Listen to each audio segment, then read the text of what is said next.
Yeah, the Agenda film, it was produced by Mark Sharman. You can look him up online.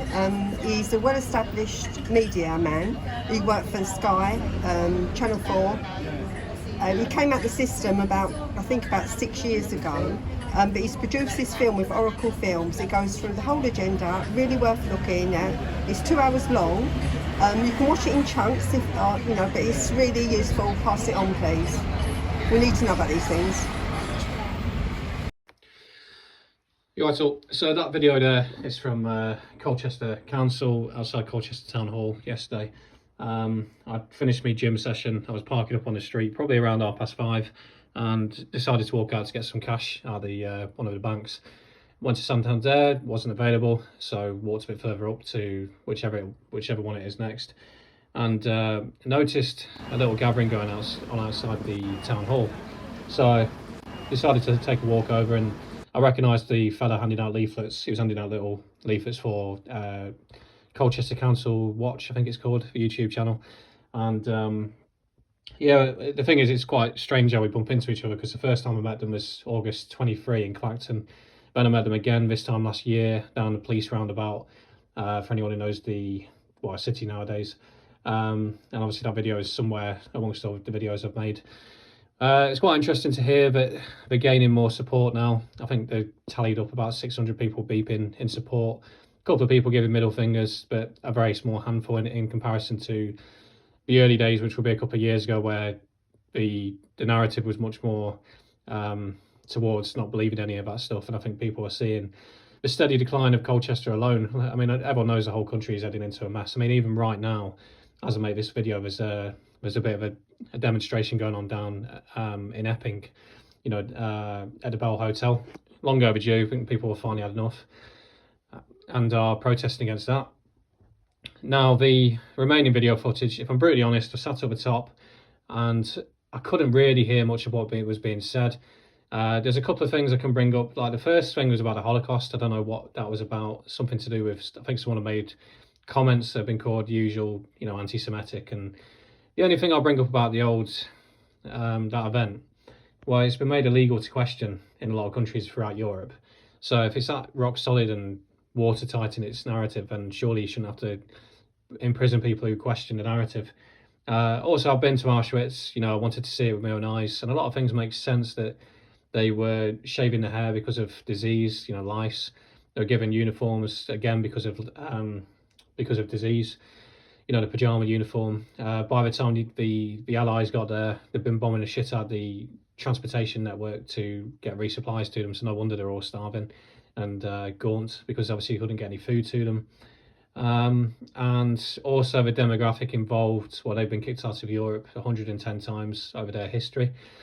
And if you dig around a little bit, you'll find out who's heavily in control of a lot of these institutions and apps that we use. For example, Facebook, WhatsApp is owned by a certain person from a certain group of people. So I'm not going to say any more. You kind of perhaps understand where I lean towards. I don't necessarily, it's rare that I'm actually sold on anything. And like, I always question people who are 110% sold on the narrative. Have you ever heard of the Holodomor? Why don't you ever hear about Chairman Mao's regime? Why don't hear much about the gulags and Cambodian killing fields, etc., etc.? So anyway, there's that. That's my 10 pence on that event, because that was the first one I could hear them talking about. The next one, a bit more steady and closer to home, would be Middlewick. So Middlewick is an old military ranges. I used it when I was younger. I remember talking 20 odd years ago there, to be fair. And that's caught fire, I think, over the last week or two. And the fire brigade allegedly said that they believe it was deliberate. We've seen that sort of stuff happen a lot, insurance jobs, and that mysterious crooked pub, in the West Midlands, that caught ablaze. Insurance jobs again. It's a quick way to get rid of all these things and sell the land off. Because I'm sure there's a lot of money to be made by building properties on Middlewick Ranges. However, this is the kind of people that will be lecturing you one day about climate change, and then the next day be building thousands of homes on green fields, doing a real life animals are farthing wood. These poor animals, foxes, badgers, you name it, even worms, insects, are just being pushed further and further out. And even humans, you know, I mean, I know it's humans that are doing all this, but at the same time, you know, the vast majority of ordinary people don't want all this building. I've never been anywhere where, you know, over the last 10 years when all this building has really skyrocketed, I've never seen any place where people have been encouraging it. Every time it's the locals saying we don't want this, you know, and they put a few signs up and it doesn't really achieve anything because there's big money to be made and the property developers and the councils just ignore it, sign it off, and up it goes. And it's probably built by people not in the area who couldn't care less. It's not their problem. And on it goes until we end up like Mega City 1, you know, and Judge Dredd. Yeah, so there's that. The lady at the end, you know, I've bumped into that lady a couple of times, and she's very good. She often goes in there and articulates her points well. I think you can find her on YouTube on the Colchester Council Watch channel. She was basically I think one of the main things that stuck out to me, she was talking about the health effects of 5G.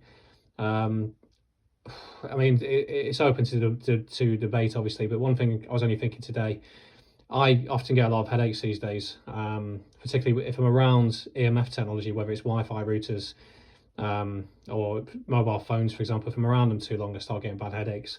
It's very difficult to say this to a lot of normies, but still, I was thinking earlier, if you wanted to really, you know, screw things up, you just really need to attack all the small things, you know, the small things that you don't really see. So if, say, for example, like EMF technology is causing harm that we can't see, let's say it's going to affect all the insects first.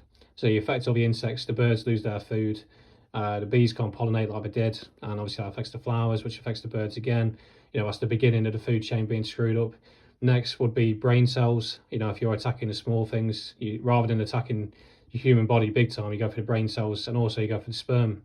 You go for the reproductive organs. You know, laptops, for example.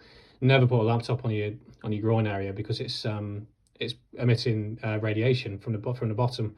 If you don't believe me, go and put a laptop on your stomach for half an hour, turn it on, and then see how you feel after half an hour. I can assure you, because I've felt it firsthand. I've never felt so ill in my life. When I fell asleep with my laptop on my stomach, and it was so bad when I woke up. So yeah, there could be some truth, you know, behind these EMF frequencies causing harm. And also, you have to say, a lot of these 5G towers are going up near schools. Again, that goes back to attacking the little things. You know, you attack the small things first. It's like boxing. They say if you take down the body, the head will follow. And it's the same thing really. If you take down it's a similar sort of analogy basically. You know, you take down the small things, the big things will follow. So that's my points on that. It was, I don't know, I mean, I wasn't really that engaged. I kind of listened to a bit of it, and to be honest with you, I was looking around at the stained glass windows and the history of that was and the paintings that were on the walls, which were more interesting. Nothing against the people speaking, you know, they're making an effort, but that was all my sort of thing. I was more interested in like looking at the artifacts around the town hall, as it's rare that you get to go in there, and you know, good efforts of people who are making a stand. And not enough, obviously, there's not enough people there, you know, talking 10, 20 people making an effort. And but you know, when you walk out back onto Colchester High Street, because Colchester Town Hall is in the middle of the High Street roughly, and it doesn't take much to walk out and see what's happening to the High Street. You know, there's Yates shut down recently, which was a big part of, you know, the town for a good 20 years plus, certainly as long as I've known it.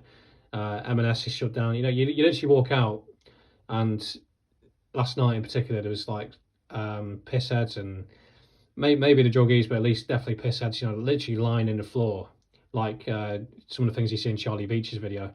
You know, there's piss heads hanging around the Spar shop every night, causing problems and screaming and shouting and mouthing off to each other and just generally being a nuisance.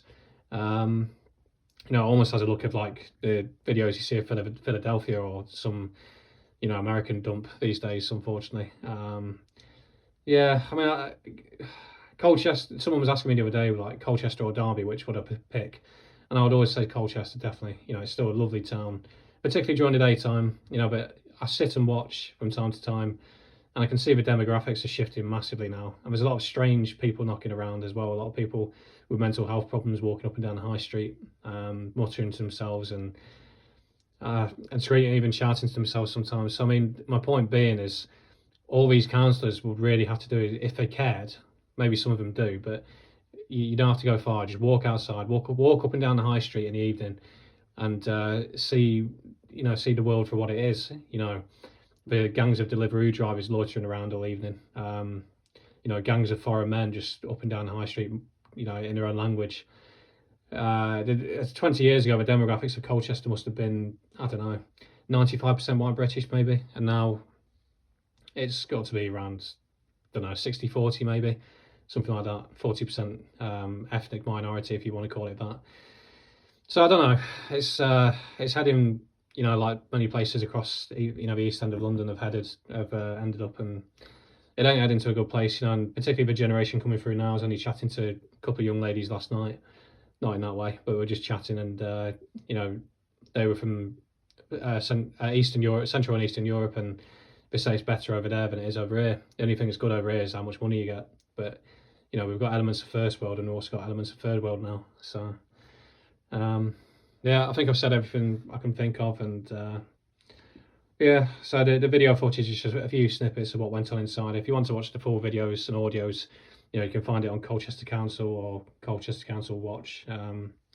So I think that's it. Cheers. You know, it's a very distressing story that you've raised, understandably, and unfortunately it's an area that's out of the council's direct control.